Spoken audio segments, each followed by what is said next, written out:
Mummy మళ్ళీ ముగ్గేస్తున్నాయి ఆడ వేసినావుగా. అమ్మమ్మ వాళ్ళ ఇల్లు కదరా, అమ్మమ్మ వాళ్ళ ఇంట్లో ముందలైతే ఎందుకంటే పండగ కాబట్టి చిన్న ముగ్గు వేసినాయి. ఆడ పెద్ద ముగ్గులు అయితే అయిపోయినాయి ఫ్రెండ్స్. ఇక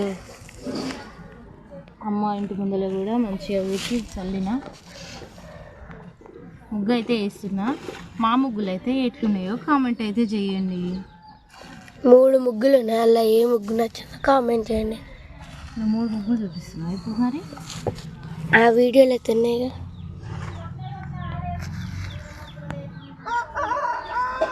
నాకైతే ముగ్గులు అయితే బాగా రావు. అమ్మ అయితే ఒకటే చూసి ఏమొద్దులే అంటుంది, కానీ పండగ కదా ఈరోజు మళ్ళీ అమ్మ ఇంటి ముందర లేకపోతే ఎట్లుంటుందని వేస్తున్న ఫ్రెండ్స్.